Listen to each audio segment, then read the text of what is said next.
2024 এই বছৰটো খিলঞ্জীয়া জনগোষ্ঠীসমূহৰ কাৰণে কলা বছৰ বুলি আমি কৈছো।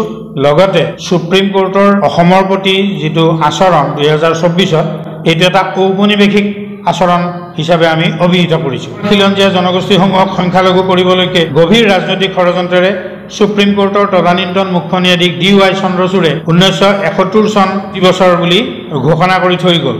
অসমত বলপূৰ্বকভাৱে জাপি দিয়াৰ যিটো চক্ৰান্ত এইটো আমি অসমৰ খিলঞ্জীয়াসকলে এইটো কেতিয়াও গ্ৰহণ নকৰে। খিলঞ্জীয়া জনগোষ্ঠী এইসমূহে এই সিদ্ধান্তৰ বিৰুদ্ধে 13জনীয়া সাংবিধানিক বিচাৰপীঠত পুনৰ আবেদন জনাবৰ কাৰণে সাজু হৈছে আৰু আমি জানুৱাৰী মাহত এই আবেদন আমি উত্থাপন কৰিম। সংবিধানৰ দ্বিতীয় অংশৰ 6 নম্বৰ অনুচ্ছেদত বিদেশীৰ ভিত্তি 1948 চনৰ 19 জুলাই উল্লেখ আছে। কিন্তু ভাৰতে স্বাধীনতা লাভ কৰাৰ 3 বছৰ পাছত 1951 চনত প্ৰথম লোকপিয়ল হৈছিল। সেইকাৰণে তথ্যৰ হেতুকেহে 1951 ভিত্তি বছৰ হিচাপে গণ্য কৰা হয়।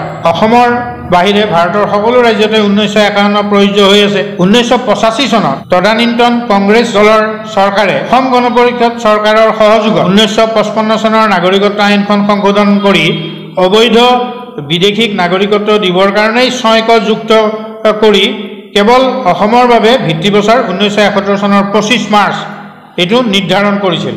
এয়া অসমৰ খিলঞ্জীয়া জনগোষ্ঠীসমূহক সংখ্যালঘু কৰি সকলো অধিকাৰৰ পৰা বঞ্চিত কৰিবলৈকে কৰা ভয়ানক ষড়যন্ত্ৰৰ ফল আছিল বুলি আজি সংবাদ মাধ্যমৰ জৰিয়তে মহাসংঘৰ সভাপতি শান্তনু দাস বৰহাজোৱাল ডাঙৰীয়া আৰু মই কাৰ্যকৰী সভাপতি মতিউৰ ৰহমানে স্পষ্টভাৱে এই কথা আমি ঘোষণা কৰোঁ। অসমৰ জাতিসংঘ অসম সন্মিলিত মহাসংঘই এই সংবিধান বিৰোধী সিদ্ধান্তৰ বিৰুদ্ধে প্ৰত্যাহ্বান জনাই 2012 চনত সুপ্ৰিম কোৰ্টত গোচৰ তৰিছিল। 13 আৰু 14 বছৰটোত সুপ্ৰিম কোৰ্টৰ ন্যায়াধীশ ৰোহিন্টন ফলিনৰিমান আৰু ন্যায়াধীশ ৰঞ্জন গগৈৰ বিচাৰপীঠে 40টা শুনানি লৈ বিষয়টো গুৰুত্বপূৰ্ণ আৰু সংবিধান অৱমাননাৰ বিষয় হিচাপে বিবেচনা কৰি চূড়ান্ত বিচাৰৰ বাবে 2014 চনৰ 17 ডিচেম্বৰত 5জনীয়া সাংবিধানিক বিচাৰপীঠলৈ প্ৰেৰণ কৰিছিল। অৰ্থাৎ ন্যায়াধীশ ৰোহিন্টন ফলিনৰিমান আৰু ন্যায়াধীশ ৰঞ্জন গগৈয়ে মহাসংঘৰ অভিযোগ সত্য বুলি স্বীকাৰ কৰিয়েই চূড়ান্ত বিচাৰৰ কাৰণে প্ৰেৰণ কৰিছিল। নাৰিমান আৰু গগৈয়ে ইচ্ছা কৰাহেঁতেন চন্দ্ৰচূড়ৰ দৰে 1985 চনৰ ৰাজনৈতিক সিদ্ধান্ত 1971 ভিত্তি বছৰ জাপি দি মহাসংঘৰ গোচৰটো খাৰিজ কৰিব পাৰিলেহেঁতেন, কিন্তু সেই কাম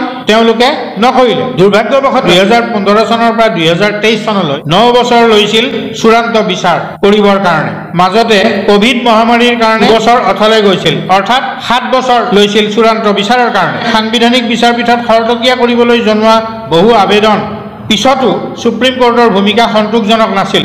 গুৰুত্বপূৰ্ণ বিষয় বিচাৰ কৰাত পলম কৰা কাৰ্য ভাৰতৰ ন্যায় ব্যৱস্থাৰ এটা দুৰ্ভাগ্যজনক দিশ।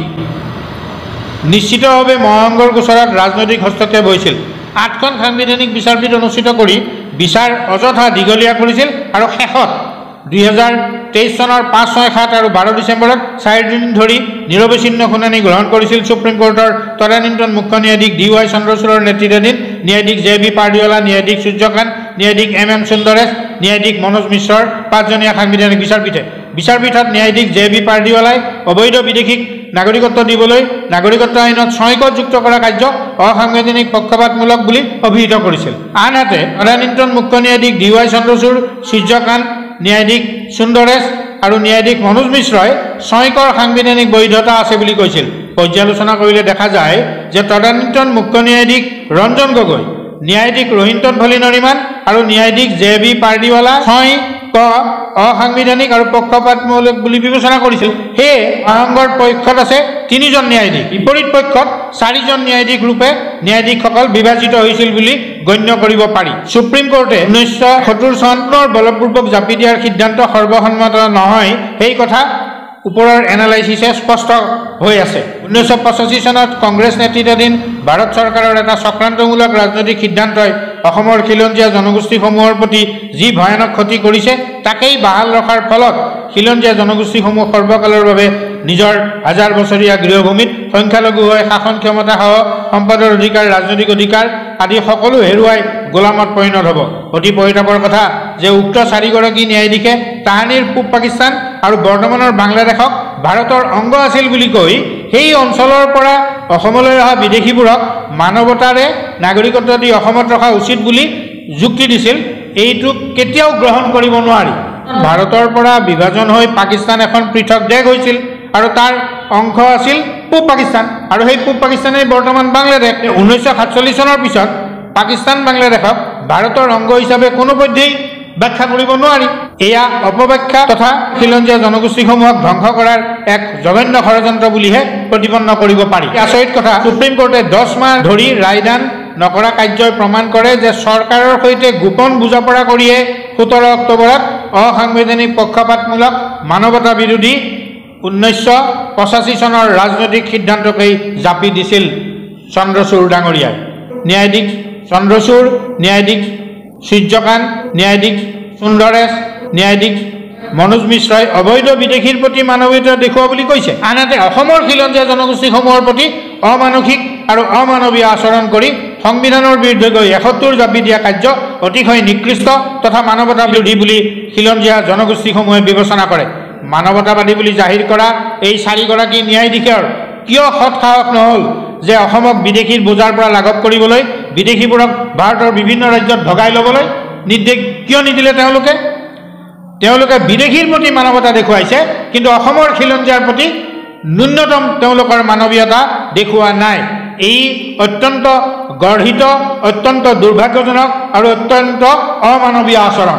অৰ্থাৎ অসম ভাৰতৰ উপনিৱেশ বুলিয়েই চন্দ্ৰচূড় ডাঙৰীয়া তথা 4গৰাকী ন্যায়াধীশে আওপকীয়াকৈ প্ৰমাণ কৰিলে। মহাসংঘই খিলঞ্জীয়া জনগোষ্ঠীসমূহক সংগঠনবোৰক অবৈধ অসাংবিধানিক ভিত্তিপ্ৰচাৰ 71ৰ বিৰুদ্ধে ব্যাপক জনজাগৰণ সৃষ্টি কৰিবলৈ আহ্বান জনাইছিল। কিন্তু খিলঞ্জীয়া জনগোষ্ঠীসমূহ নীৰৱে থকা হেতুকেই বিজেপি চৰকাৰে অতি কৌশলেৰে চন্দ্ৰচূড়ৰ জৰিয়তে পুনৰ 71 জাপি দিবলৈ দুঃসাহস কৰিলে। এই 2024 চন অসমৰ খিলঞ্জীয়া জনগোষ্ঠীসমূহৰ বাবে কলা বছৰ আৰু সুপ্ৰিম কোৰ্টৰ এটা চূড়ান্ত ঔপনিৱেশিক আচৰণৰ প্ৰতিফল। এতিয়াও যদি খিলঞ্জীয়া জনগোষ্ঠীসমূহে নিজৰ ভৱিষ্যত বংশধৰসকলক সুৰক্ষা দিব খোজে, হেৰুৱা ৰাজনৈতিক শাসন ক্ষমতা পুনৰ প্ৰতিষ্ঠা কৰিব খোজে, তেন্তে ব্যাপক জনজাগৰণ সৃষ্টি কৰিবই লাগিব। ইয়াৰ বাহিৰে আন পথ নাই। অতি গোপনে ভাৰত আৰু অসম চৰকাৰে ৰাষ্ট্ৰীয় নাগৰিক পঞ্জীখনত 71লৈকে প্ৰায় 80 লাখ অবৈধ বিদেশীৰ নাম অন্তৰ্ভুক্ত কৰিবলৈ সকলো ব্যৱস্থা সম্পূৰ্ণ কৰিছে, যাতে ভৱিষ্যতে নথিপত্ৰই প্ৰমাণ কৰে যে অসমৰ খিলঞ্জীয়াসকল সংখ্যালঘু। অসমত অখিলঞ্জীয়া তথা বিদেশী বহিৰাগত সম্প্ৰদায়বোৰক সংখ্যাগুৰু কৰি চিৰদিনলৈ খিলঞ্জীয়া জনগোষ্ঠীসমূহক গোলাম কৰি সকলো অধিকাৰৰ পৰা বঞ্চিত কৰিবলৈকে যাতে ভাৰত চৰকাৰ সক্ষম হয়, তাৰ বাবে এই জঘন্য ষড়যন্ত্ৰ। মহাসংঘই 2025 চনৰ আৰম্ভণিতেই সুপ্ৰিম কোৰ্টৰ সৰ্বোচ্চ 13জনীয়া সাংবিধানিক বিচাৰপীঠত পুনৰ বিচাৰৰ বাবে আবেদন জনাবলৈকে খিলঞ্জীয়া জনগোষ্ঠীসমূহে ব্যাপক জনজাগৰণ সৃষ্টি কৰা উচিত। লগতে 2025 চনত সকলো খিলঞ্জীয়া জনগোষ্ঠীয়ে সুপ্ৰিম কোৰ্টত এই চূড়ান্ত অন্যায়ৰ বিৰুদ্ধে যৌথভাৱে আবেদন জনোৱাটো এটা জাতীয় দায়িত্ব আৰু কৰ্তব্য বুলি মহাসংঘই বিবেচনা কৰে। লগতে খিলঞ্জীয়া জনগোষ্ঠীসমূহৰ নিজৰ ভৱিষ্যত বংশধৰসকলৰ সুৰক্ষাৰ স্বাৰ্থতেই এই পদক্ষেপ লোৱাটো এটা ন্যায়সংগত কাম, জৰুৰী দায়িত্ব, কৰ্তব্য আৰু গণতান্ত্ৰিক সংগ্ৰামৰ অংশ হিচাপেই মহাসংঘই বিবেচনা কৰে।